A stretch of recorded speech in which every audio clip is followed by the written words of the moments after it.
So let's talk about one of history's most complicated figures, Timur. Now, depending on who you ask, that name conjures up one of two images, a visionary nation builder or a genocidal madman.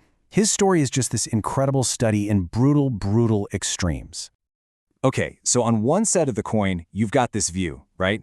And this is especially true in modern Uzbekistan, where Timur is, well, he's a national hero. They see him as a founding father, this brilliant strategist who built a strong, unified state and basically kicked off a cultural golden age. But then, you flip that coin over and you get something totally different. A view, like this one from historian Iris Chang, that says his armies were responsible for some of the most monstrous acts in all of human history. The level of brutality we're talking about here is just, it's hard to even wrap your head around. So what gives? Was he this paragon of medieval statecraft or a Central Asian psychopath? You know the craziest part? The answer isn't one or the other. It's both. Let's dig into how one single person could be responsible for so much creation and so much destruction. All right, to really get a handle on Timur, you have to picture the world he was born into. We're talking 14th century Central Asia, and it was a mess. The massive Mongol Empire had basically crumbled, leaving this huge power vacuum. All you had were warring tribes and petty warlords fighting over the scraps. It was total chaos. And that's the stage where our guy makes his entrance. And here he is, Timur. I mean, even in this portrait, you can kind of feel it, can't you? This powerful presence. People who lived at the same time said he was incredibly brave, full of energy. A guy who just naturally commanded respect and fear. One person even wrote that his charisma was almost supernatural. Wild, right? You've probably heard him called Tamerlane, right? Well, that name actually tells you a lot about him. It's the European version of Timur Ilenk, which means Timur the Lame. Why? Because he took a bunch of arrows to his leg and hand in a battle. Now think about that. This wasn't some general sitting in a tent miles away. This was a guy who was right there in the thick of the fighting from day one. And his rise to power? Whoa, it was absolutely meteoric. I mean, look at this. He starts out as a minor noble, spends his youth basically as a freelance warrior gathering followers, but then, boom, by 1370, he's the top dog in the whole region. And for the next 35 years, he just carves out this massive empire through pure skill and, frankly, terrifying determination. So the big question is, how did he do it so fast? Well, that brings us to the really dark part of his story, the part that made him infamous. His conquests were built on a foundation of conquest and carnage. Just think about the sheer scale of it. His armies just rolled across Eurasia. We're talking from India all the way to Turkey.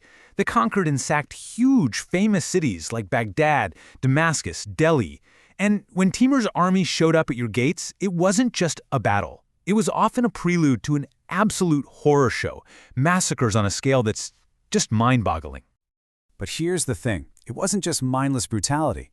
The guy was a military genius, an innovator. He completely re-engineered his army. See, instead of one big mass of soldiers, he had this 7-division system. You got 3 up front, 3 in support. But, and this is the killer move, he held one final elite division in reserve. Imagine being in a battle, you're exhausted, and suddenly he throws a wave of fresh, elite cavalry at you. Game over. It was a tactic that just crushed his enemies, time and time again. And then there was this. His armies would leave behind pyramids made of human skulls. Let that sink in. This wasn't just random chaotic cruelty. Oh no. This was psychological warfare, pure and simple. It was a message, a giant, horrifying billboard that said, "This is what happens when you resist me." It was terrorism as a military tactic. And his brain didn't just work on the battlefield. He was a master of siege warfare, taking down some of the most heavily fortified cities in the world. When he got to India and faced war elephants, he didn't try to fight them head-on. No, he got clever. He used these sharp, barbed things called caltrops to injure the elephants' feet, making them panic and run back into their own army. And behind all this, a super sophisticated spy network, with agents disguised as merchants feeding him intel from everywhere. So you hear all that, and you think, okay, I get it. The guy was a monster. Case closed, right? But was destruction his only legacy? This is where the story gets really weird, because the man responsible for all that carnage was also an incredible creator. It's this incredible paradox. While his armies were out there literally leveling cities across Asia, Timur himself was back home, obsessively building his own capital into a shimmering jewel, the city of Samarkand. And this quote from him really gets to the heart of it. He believed in talent. So when he conquered a city, sure, he took the loot, but he also took the people. He would round up the best artists, the smartest scientists, the most skilled architects, and forcibly move them to Samarkand. It was a deliberate strategy, drain the world of its genius, and concentrate it all in his capital. And what happened? It sparked something we now call the Timurid Renaissance. All of this imported talent turned Samarkand into this incredible, glittering hub for learning, art, and science. You had Persian, Turkic, and other traditions all mixing together, creating this amazing cultural explosion. And he paid for it all with the plunder from his wars. All that wealth was funneled into these breathtaking monuments. We're talking about places like the Registan Square and the Bibi Khanyan Mosque. These enormous, beautiful structures that still stand today as a testament to his empire's power and artistic vision. And this wasn't just a flash in the pan. The intellectual environment he built had a ripple effect. It was so strong that his own grandson, a guy named Ulugh Beg, went on to become one of the greatest astronomers of his time. He built a huge observatory right there in Samarkand and made major discoveries about the stars, all because of the foundation Timur laid. So that brings us back to the big problem. How on earth do you reconcile these two things? The guy who builds skull pyramids and the guy who builds universities, the destroyer and the creator, all in one person. And this isn't just some old historical debate. People are still arguing about his contested legacy right now. I mean, the divide is crystal clear. You go to Uzbekistan today, and Temür is a national hero. His statues everywhere, he represents a strong nation, a golden age. But then you go to places his armies tore through, like Iran or Iraq or India, and his name means something else entirely. It means pure, brutal destruction.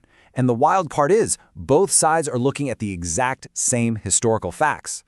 And this really breaks it down perfectly. No matter how you slice it, you see the same contradiction. Militarily, he was a genius who massacred millions.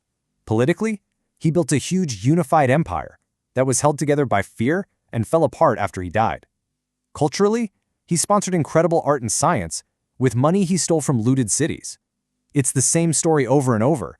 The creator and the destroyer were just inseparable. Which leaves us with a really tough question, one that goes way beyond just Timur. How should we judge a leader who builds a golden age on a foundation of bones? I mean, think about it. It's a question you could ask about the Roman Colosseum built by slaves, or the pyramids. Can you ever really separate the beautiful thing that was created from the awful things that were done to create it? When it comes to Mir Timur, there's just no simple answer.